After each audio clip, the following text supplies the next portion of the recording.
Welcome to our micro-learning channel.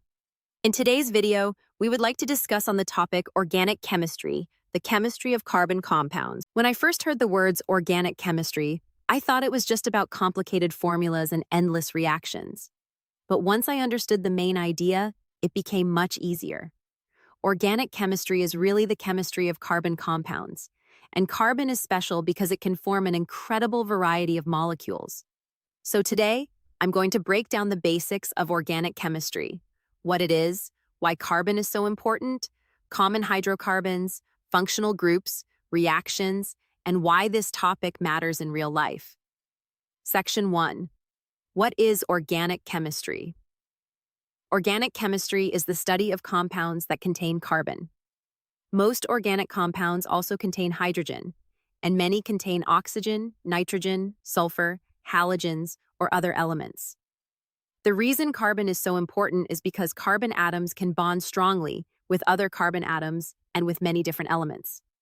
This allows carbon to form long chains, branched structures, rings, and complex three-dimensional molecules. That's why organic chemistry includes everything from fuels and plastics to medicines, vitamins, proteins, and DNA. In simple terms, organic chemistry helps me understand the molecules of life and many of the materials I use every day. Section 2. Key features of carbon. Now, what makes carbon so unique? The first key feature is tetravalency. Carbon has 4 valence electrons, so it can form 4 covalent bonds. This gives carbon many bonding possibilities. The second feature is catenation. Catenation means carbon can bond to itself. This allows carbon atoms to form chains, branches, and rings. The third feature is that carbon can form multiple bonds. It can make single bonds, double bonds, and triple bonds. For example, alkanes have single bonds, alkenes have double bonds, and alkynes have triple bonds. Another important feature is functional groups. A functional group is a specific atom or group of atoms that gives an organic molecule its chemical properties. Finally, organic compounds can show isomerism. This means 2 compounds can have the same molecular formula but different structures and different properties. So carbon's flexibility is what makes organic chemistry so rich and diverse. Section 3. Common hydrocarbons. Next, let's talk about hydrocarbons. Hydrocarbons are organic compounds made only of carbon and hydrogen. There are several main types. Alkanes are saturated hydrocarbons. They contain only single bonds. Their general formula is CnH2n+2. An example is ethane, C2H6. Alkenes are unsaturated hydrocarbons that contain at least one carbon-carbon double bond. Their general formula is CnH2n. An example is ethene, C2H4. Alkynes are unsaturated hydrocarbons with at least one carbon-carbon triple bond. Their general formula is CnH2n2. An example is ethyne, C2H2. Then we have arenes or aromatic hydrocarbons. These contain ring structures like benzene. These hydrocarbon families are important because they form the foundation for many organic reactions. Section 4. Common functional groups.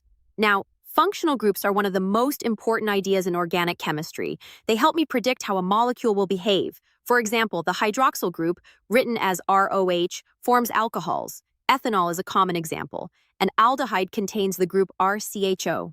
An example is ethanol. A ketone contains a carbonyl group inside the carbon chain. Propanone is a common ketone. A carboxylic acid contains the group RCOOH. Ethanoic acid found in vinegar is an example. An ester contains the group RCOOR. Esters often have fruity smells and are used in perfumes and flavorings. An amine contains the group RNH2. Amines are important in biology and medicine. Once I recognize the functional group, I can often predict the molecule's reactions and properties. Section 5. Common organic reactions. Organic chemistry also involves several common reaction types. One major type is addition, where atoms are added across a double bond. This is common in alkenes. Another is substitution, where one atom or group is replaced by another. This often happens with alkanes and halogens. Then there is elimination, where atoms are removed from a molecule to form a double bond. And finally, esterification is a reaction between a carboxylic acid and an alcohol to form an ester and water. These reaction types help chemists build new molecules and transform one compound into another. Section 6. Importance of organic chemistry. So why does organic chemistry matter? It matters because organic compounds are everywhere. In medicine, many drugs, vitamins, and hormones are organic molecules. In materials, plastics, fibers, rubber, and resins are based on organic chemistry. In living organisms, carbohydrates, proteins, lipids, and nucleic acids are all organic compounds. And in energy, fuels like gasoline and biofuels are made of organic molecules. So organic chemistry is not just a school subject. It is connected to health, technology, food, energy, and life itself. To summarize, organic chemistry is the study of carbon compounds and their reactions. Carbon is special because it forms 4 bonds, bonds to itself, creates chains and rings, and forms many functional groups. By understanding hydrocarbons, functional groups, and common reactions, I can understand how organic molecules are built and how they behave. And the big takeaway is this: carbon's versatility leads to millions of compounds, and understanding structure and reactivity is the key to understanding organic chemistry.